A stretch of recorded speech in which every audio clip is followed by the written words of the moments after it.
Hey guys, today I'm doing something I haven't done in a long time, and that is updating my TBR cart. I haven't really been using it a ton in the last 6 months or so, and I want to get back into it. So my plan today is to kind of shift some of these books that are in here and add in a stack of books. So how I have it right now is the bottom is my stack of nonfiction that I have that I want to read for 2022. And to be honest, I'm doing a terrible job so far. I don't know if I've read any books off of here. If I have, it's not been more than 2. And then here I have my fiction books that I want to read in 2022. I have been doing a decent job with these. I've read a few already. And then these were books that were on my winter TBR. And we are like well into spring now, so I feel like I should, clean this up a bit. So I think I'm gonna move a few of these down, my fiction books down to my nonfiction stack here, shelf, and move those down, and then I'm gonna show you the books that I'm gonna be adding in.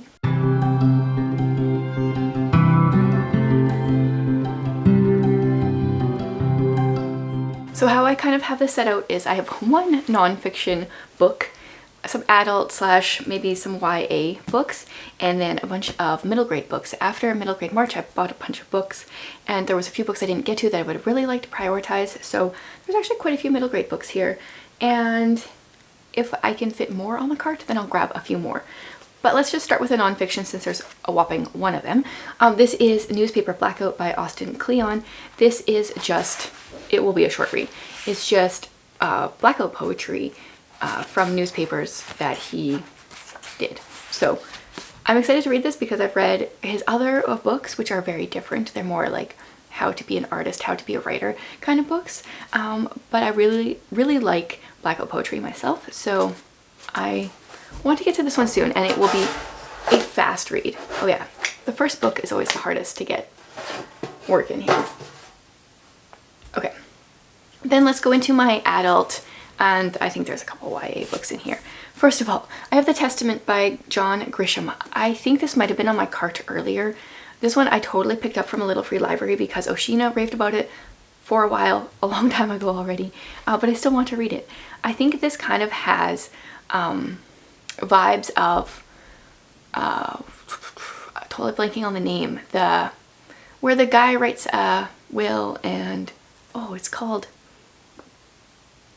it's not coming to me. This book that I'll put up on the screen. I think it has those kind of vibes, but it's adult. It's about a man that writes a will, and he's got a new will with the sole heir of an $11 billion fortune. A mysterious woman. Yeah, okay. So whatever that thing is called, the West something game. Oh, this is really gonna bother me. But it also reminds me of the Inheritance games, which I enjoyed the first book. So that's one of them. Put this little guy here. Then a long time ago, I bought a Christian book mystery box, and it came with a variety of Christian books. This is one of them. This is Eden Hill. This is by Bill Higgs, who is Liz Curtis Higgs' husband. And I think this is supposed to be historical fiction according to the back here. I don't really know anything.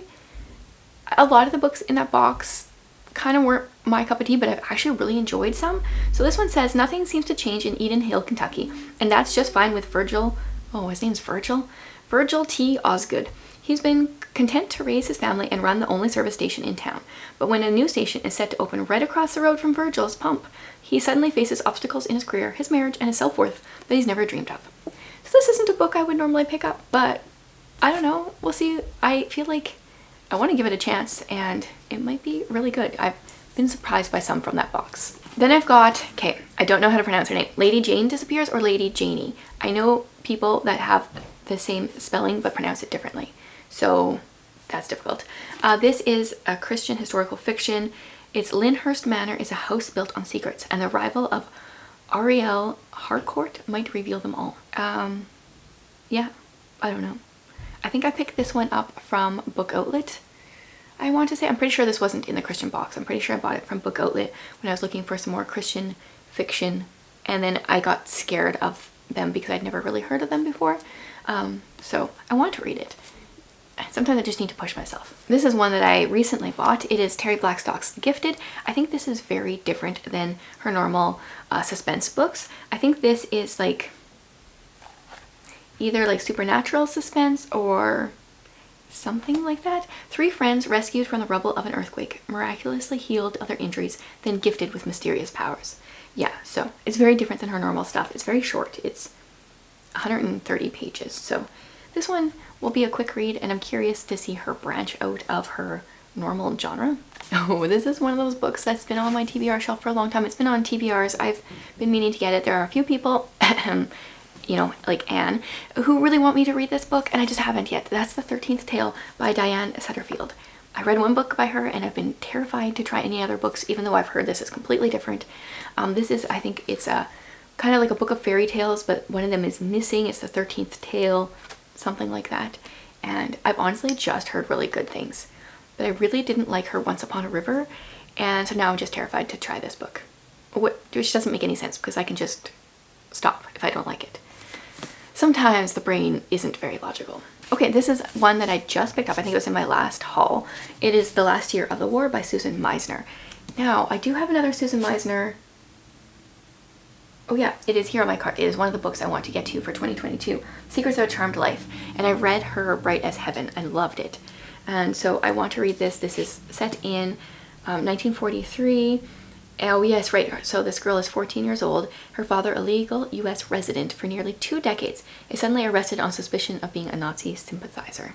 So I think that'll be fascinating. I just don't read a ton of historical fiction, but the one that I've read of hers was so good that I think that she is going to be a favorite author when I'm interested in historical fiction. Okay, and then speaking of, I think this is historical fiction.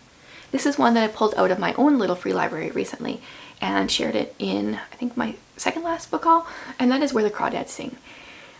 I've heard only good things. I just feel like this book might not be for me, but how am I gonna know until I try it?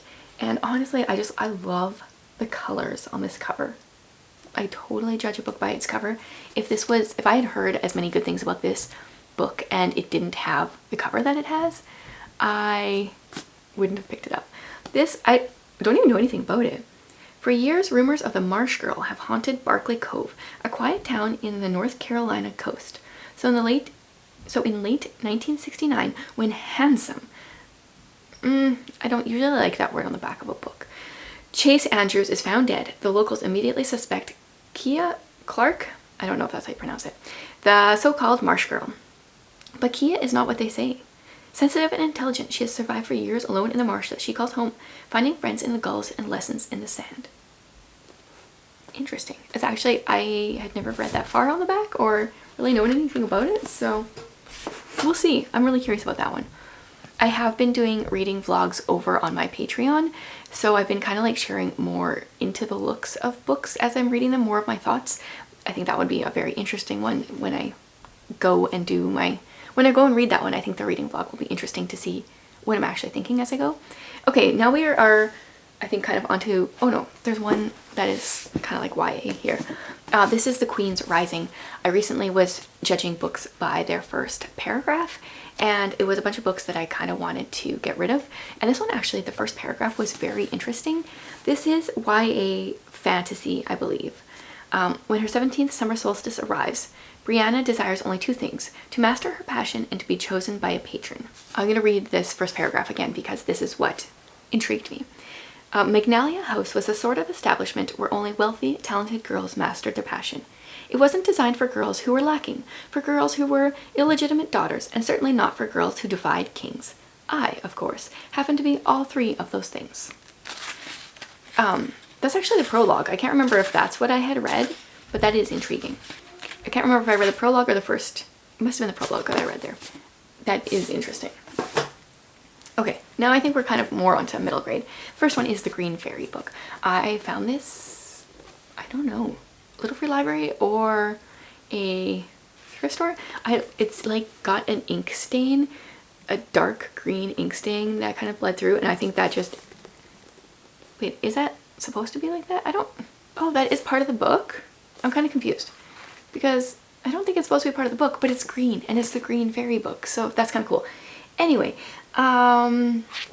these are fairy tales, and I might use some of these next month when I am doing my short story readathon that I'm hosting, co-hosting, and there's quite a few short stories in here that are like anywhere from 15 to 5 pages long, so I'm sure I can fit some of the prompts using this book. Okay, now onto like the regular middle grade. First of all, this is one that I'm embarrassed to say I still have not read. I have tried to get to it so many times. The Faithful Spy by, well, it's by John Hendricks. It's the true story, Dietrich Bonhoeffer and the plot to kill Hitler.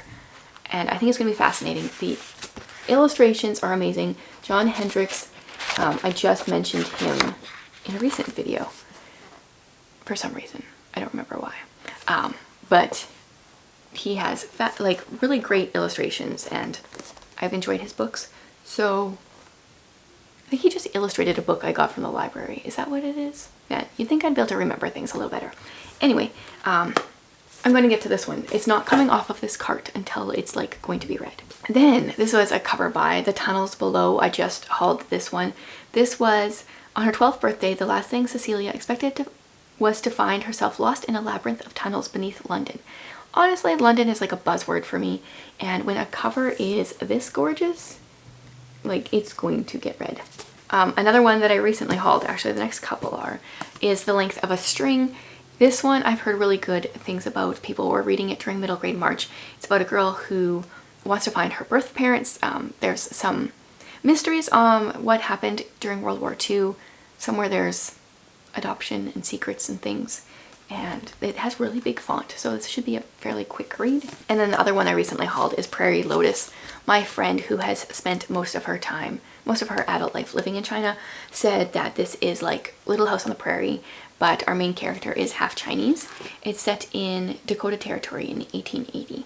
So she has like highly praised it. It was on Book Outlet. I was excited to find it, so now I'm excited to actually read it. And then the next three are three that I did for middle grade March. I was doing an interactive TBR where I gave 3 or 4 options and I read the winner. And these are 3 that didn't make it that I still really want to read. And so one of them is Margaret Peterson Haddock's Just Ella. This is a Cinderella retelling, or is it Have an After? Oh yeah, it's the soon-to-be Princess Ella deals with her newfound status. She comes to realize she's not Your Majesty material. So there's that one. And then another one by Margaret Peterson Haddock's, but completely different, is The Missing Found. This is either like sci-fi or steampunk or something, and it is about a 13-year-old boy whose friend has also been adopted, and he says they're one of them missing. And then he gets another letter that says, beware, they're coming back to get you.